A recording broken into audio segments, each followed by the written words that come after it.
Shalom Shalom. Happy Sunday.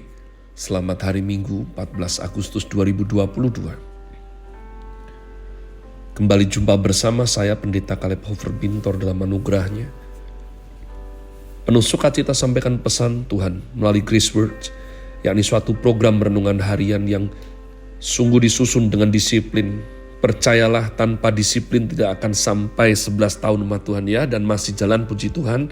Kami doakan dengan setia, karena demikianlah tanpa kesetiaan maka surga tidak akan tertarik, karena hanya mengenai hal-hal yang berbau kekekalan kita dinilai kesetiaan menjalaninya. Saya juga mengambil kesempatan untuk di hari yang istimewa ini, Minggu 14 Agustus, untuk mengucapkan terima kasih bahwasanya saudara yang mendengarkan setia Grace Words akan mengerti bahwa saya tidak pernah menggerakkan atau menggalang dana melalui renungan ini.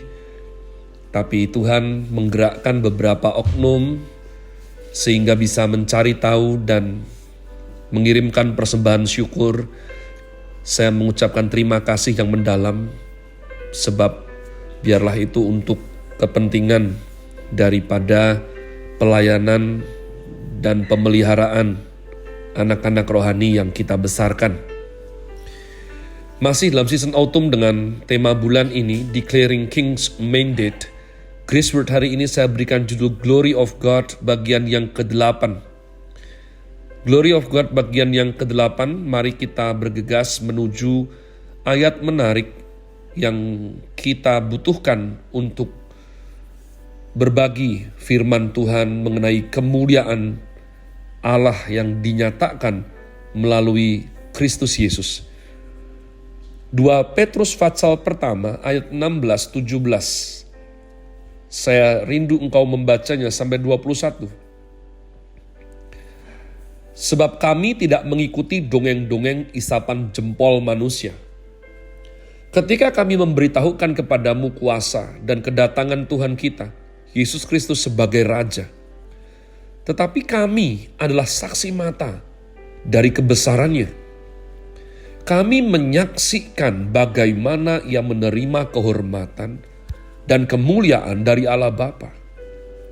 Ketika datang kepadanya suara dari Yang Maha Mulia yang mengatakan, "Inilah anak yang kukasihi, kepadanyalah aku berkenan." Haleluya, umat Allah. Luar biasa sekali. 2 hari yang lalu saya meminjam daripada statement yang ditulis oleh seorang filsuf yang jenius, yakni Goethe, orang yang besar, hidup sejaman dengan Beethoven, Mendelssohn, ya, dan bagaimana dia yang belum percaya mengatakan suatu statement, "No one can surpass Jesus." Tidak ada orang yang seperti Yesus, tidak ada orang yang melampaui Yesus orang Nazaret itu, katanya.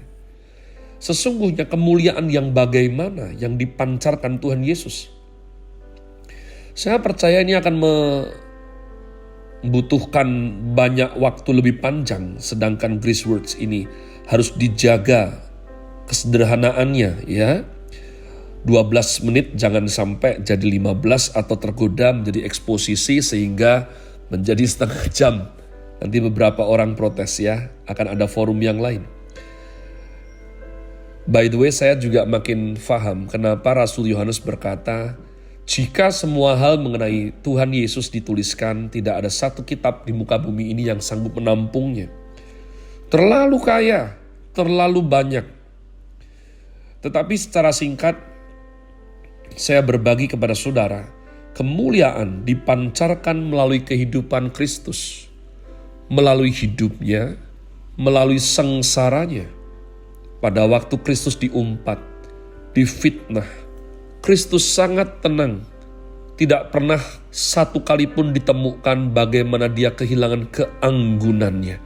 Ini sesuatu yang sangat indah sekali umat Tuhan. Ya, bagaimana pada waktu kita ditinggikan, bagaimana waktu kita direndahkan. Sikap yang kita pancarkan itu menunjukkan kematangan yang diolah dalam jiwa masing-masing. Kemuliaan Tuhan Yesus, kemuliaan ilahi, mutlak dan tidak terbatas. Perhatikan teladan Tuhan Yesus yang menyatakan kemuliaan Allah dan dinyatakan dengan konkret sampai puncaknya di Alkitab. Injil Matius 17 ayat yang kedua mengatakan, wajahnya seperti matahari, pakaiannya seperti terang yang besar. Dalam Alkitab, hal seperti ini pernah terjadi 3 kali. Pertama kali, waktu Tuhan Yesus masih hidup di dunia. Kedua, waktu Tuhan Yesus memanggil Rasul Paulus yang dulunya Saulus. Ketiga, waktu Tuhan Yesus menyatakan diri kepada Rasul Yohanes, Rasul termuda di Pulau Patmos. Ketiga-tiganya memberikan satu kesan yang sama, bahwa Kristus Tuhan lebih bercahaya dibanding dengan matahari. Sehingga pada waktu siang hari, waktu yang paling terang, Paulus justru melihat cahaya yang jauh lebih terang daripada matahari. Bukan saja demikian, Rasul Yohanes melihat beliau mempunyai mata seperti api yang menyala-nyala. Tuhan Yesus Kristus adalah kemuliaan Allah yang diwujudkan di dalam dunia. Seturut ayat yang tadi kita baca di depan, pada waktu tuanya, Rasul Petrus melukiskan istilah kemuliaan hanya 1 kali saja. Istilah yang saya percaya luar biasa. Saya selalu suka menemukan ya, sekarang dulu tidak, dulu bego ya. Ada istilah-istilah itu yang dipakai secara dorea. Banyak ditemukan, itu artinya penting juga. Tapi ada yang rare, langka, hanya muncul 1-2 kali. Itu bukan artinya tidak penting. Sebab istilah yang luar biasa ini berbeda dengan semua istilah yang ada dalam kitab suci.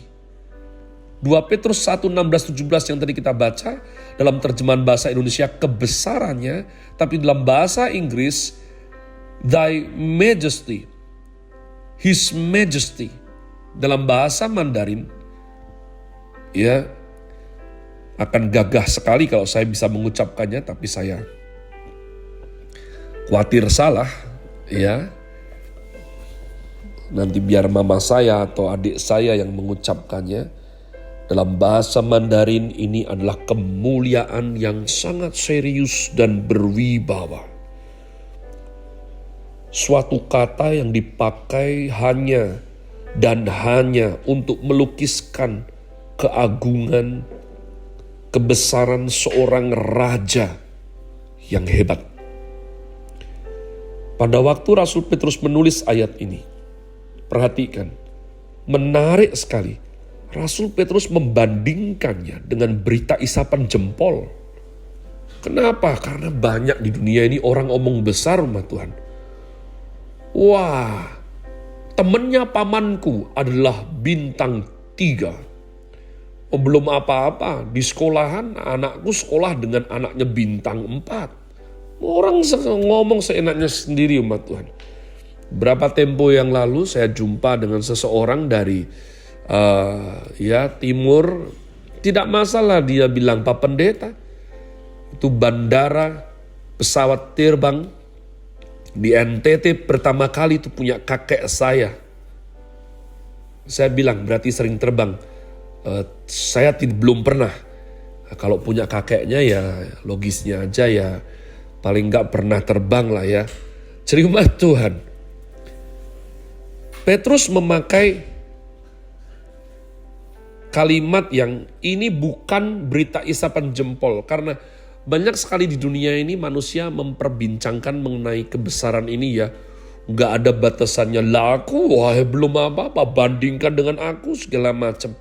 Mengapa Petrus menuliskan hal ini? Mengapa? Petrus boleh, umat Tuhan.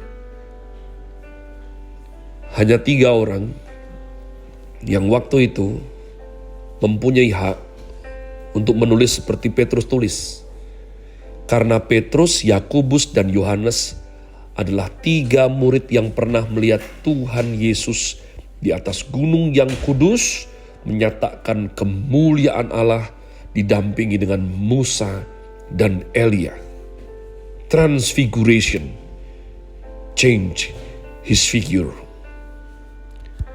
Jadi dia lihat dengan mata kepala sendiri bersama-sama dengan Yakobus dan Yohanes bahwa gurunya yang sudah mereka curigai bukan orang sembarangan.